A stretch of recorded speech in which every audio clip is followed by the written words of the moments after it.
It's Alexei, and today we're gonna be doing a tutorial about balloons opening up, like in this Vodafone ad here that someone on the YouTube channel posted.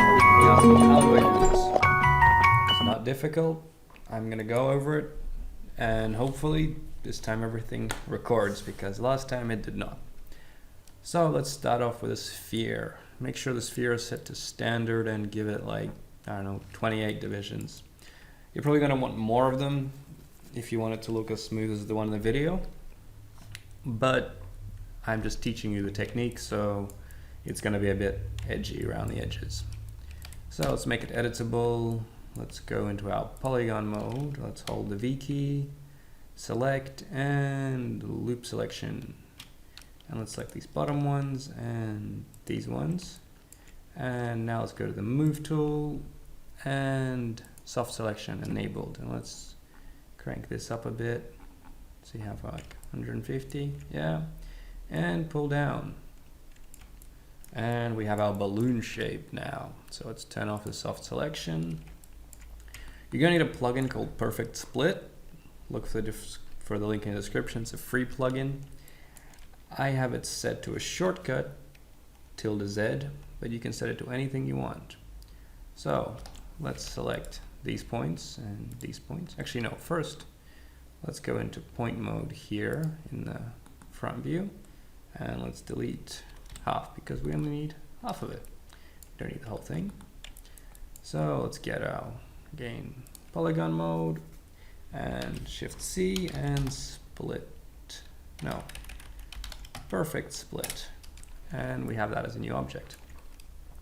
Go back to this one, select this, hold select this, and perfect split. Select our sphere again, select this one, and perfect split, and select this one, and perfect split, and select this one, and perfect split. And well, we might as well select these ones at the bottom. If you wondered how I did this, if your mouse has little buttons on the side, then the forward button, if you click and hold that, you can temporarily go rectangle selection. If you can't, go to rectangle selection, make sure this is unticked, and select the points, and perfect split. Now the problem we have right now is they're all in the wrong order, so let's quickly rearrange them. Let's move this to sphere 1, and move these so that when we click through them, this is top, down, down, down, down, down. And let's call this sphere top. And that should be good enough. So what we do next is right now, if we select this one and we rotate, you'll see it rotates separately, but in the wrong axis, in the wrong place. So what we're gonna do is we're gonna select our top one. We're gonna go axis.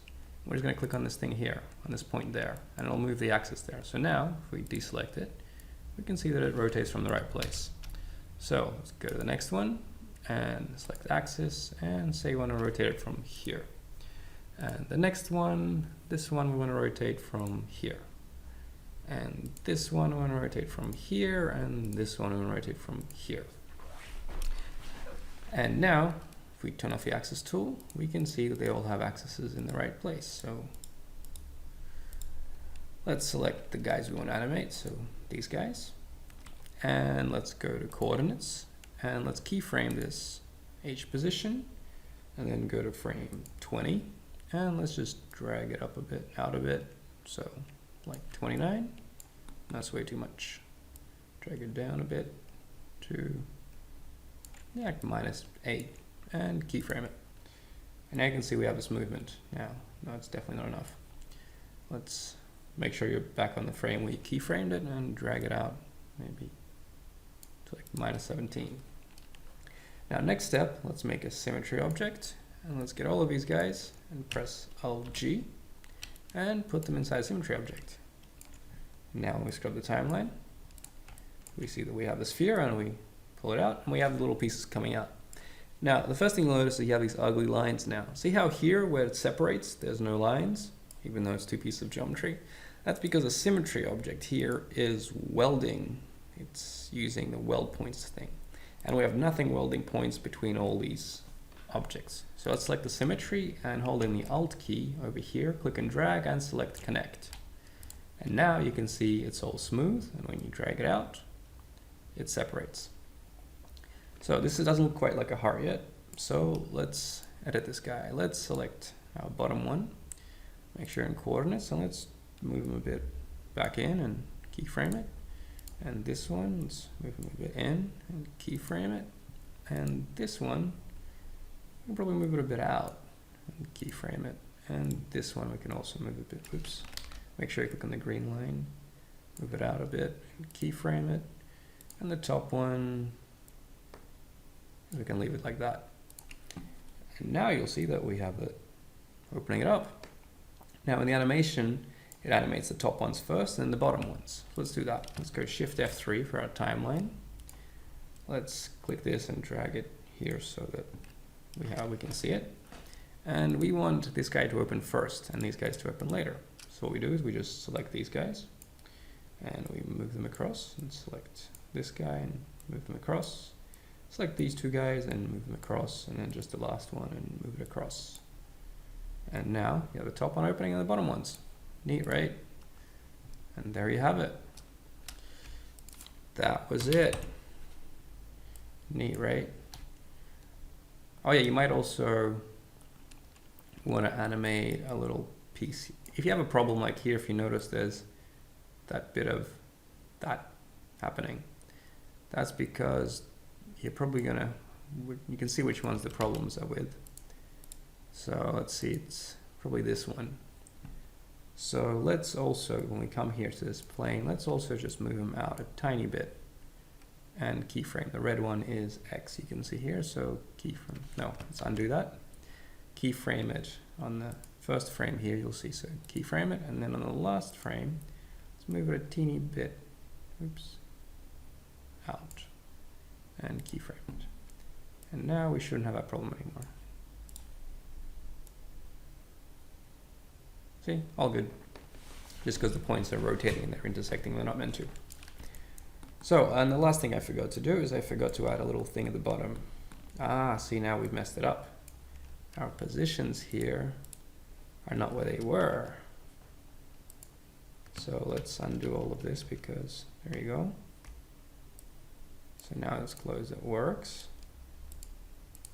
So, to make it easier, let's just keyframe all of these. Then go to the last frame and move it out a little bit. And I see it was the Y, the axis was X, but in world space the movement was in Y. Anyway, keyframe them all.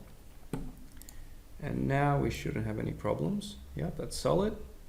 And no flickering in there. So there you go. Obviously you can see that these guys are a bit jagged, like, you know, on the edges. So you're gonna want, when you do this again, you're gonna wanna make it more segments in the sphere at the beginning. Right now there's just too many, not enough segments there. But yeah, there we go. The bottom thing that we didn't make, let's quickly make the bottom thing. Let's get ourselves a torus. It's really not difficult. Drag it to the bottom. There we have it. And drag it down again, so we have another one. Scale it up, and let's just go to the side view here. Let's do it simply. Let's get a little, where's our pen tool, and change it to cubic, and click here and here and here, and press escape. And then let's make a latte and put it in there. And there you go. You have your little balloon bottom thing. You can close the timeline now. Maybe it's too big, so let's select this torus, press Alt G, open it up, put these guys in there because we want to scale this from the torus's location. Scale tool, and make it a bit smaller, and there you go, you have your balloon. And it opens up.